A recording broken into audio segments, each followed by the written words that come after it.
আসসালামু আলাইকুম।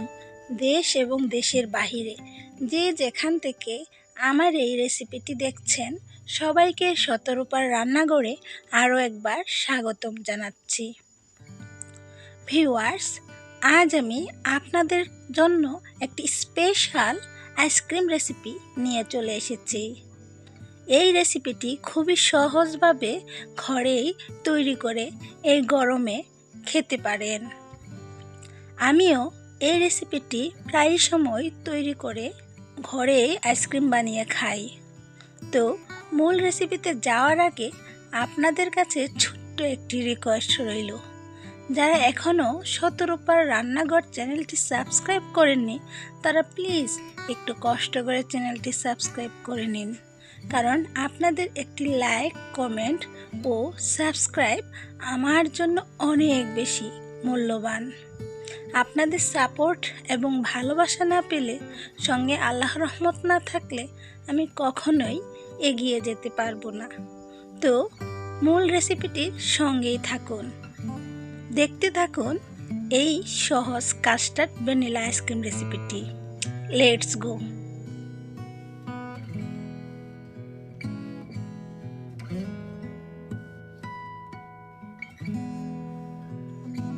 Custard vanilla ice cream তৈরি করার জন্য আমি 3 টেবিল চামচ কাস্টার্ড পাউডার, 3/4 কাপ চিনি এবং 2 কাপ দুধ নিয়ে নিয়েছি।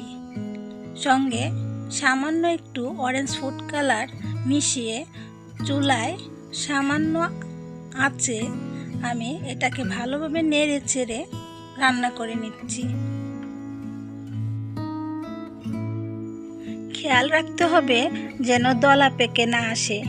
আপনারা যদি চুলার আঁচটা কমিয়ে রাখেন আর এইভাবে হ্যান্ড উইক্স দিয়ে অনবরত নেড়ে চেড়ে রান্না করেন, তাহলে কিন্তু এই সসেসটা দলা পেকে আসবে না, অর্থাৎ কাস্টার্ড যে সস এটা সুন্দর ও স্মুথ হবে।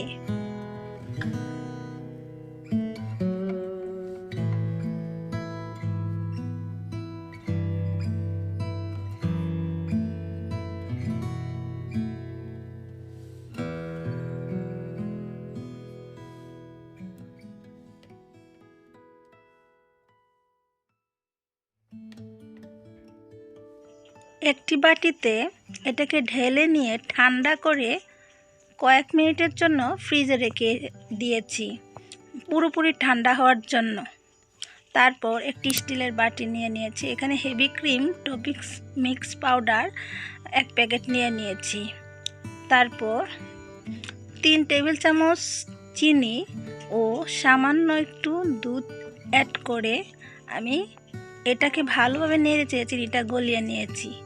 চিনিটা গলিয়ে নেওয়ার পর হ্যান্ড বিটার দিয়ে আমি এটাকে হিট করে পারফেক্ট আইসক্রিমের ক্রিম তৈরি করে নেব। আপনাদের অনেকের কাছেই ইলেকট্রিক বিটার না থাকতে পারে, সেক্ষেত্রে আপনারা হ্যান্ড বিটারের মাধ্যমেও এই ক্রিম তৈরি করে নিতে পারেন, তবে সময় একটু বেশি লাগবে। ও আরেকটি কথা, যারা এই টপিং মিক্স পাউডার ব্যবহার করবেন না তারা হুইপড ক্রিমও বা হেভি ক্রিম ব্যবহার করতে পারেন। সামান্য একটু ভ্যানিলা এসেন্স অ্যাড করে আমি আবারও এই ক্রিমটাকে বিট করে নিচ্ছি। আমি ফুল স্পিডে ফার্স্ট থেকে লাস্ট পর্যন্ত এটাকে ভালোভাবে বিট করে নিচ্ছি।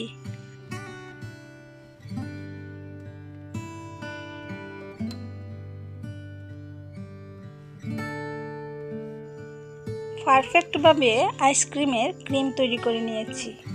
এবার চলে যাব পরের স্টেপে।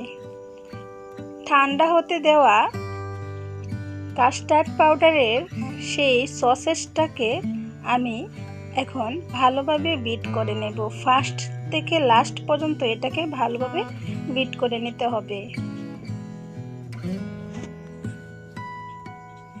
ঠান্ডা করে রাখা কাস্টার্ড পাউডারের এই সসেসটাকে আমি এখন ইলেকট্রিক বিটার দিয়ে ভালোভাবে ফার্স্ট থেকে লাস্ট পর্যন্ত বিট করে নেব।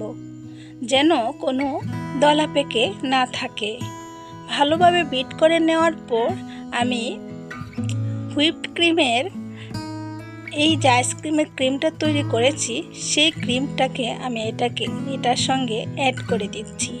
অ্যাড করে দেওয়ার পর আবারও আমি কয়েক মিনিট হ্যান্ড বিটারের মাধ্যমে অথবা ইলেকট্রিক বিটারের মাধ্যমে এটাকে ভালোভাবে বিট করে নেব।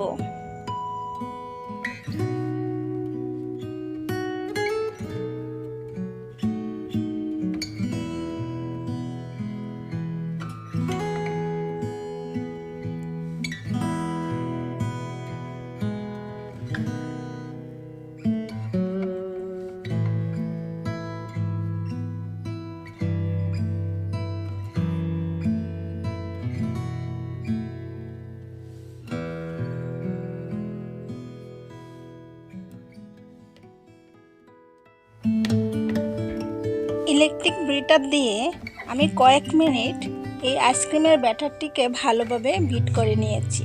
এখন ভ্যানিলা কাস্টার্ড আইসক্রিমটি পুরোপুরি তৈরি।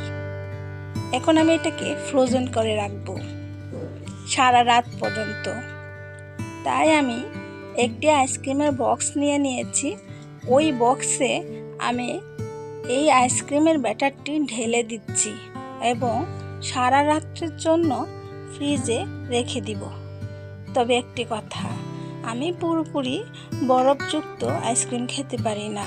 আমার একটু ঠান্ডার সমস্যা আছে, টনসিলের সমস্যা আছে। তাই আমি এই আইসক্রিমটিকে পুরোপুরি বরফযুক্ত করব না।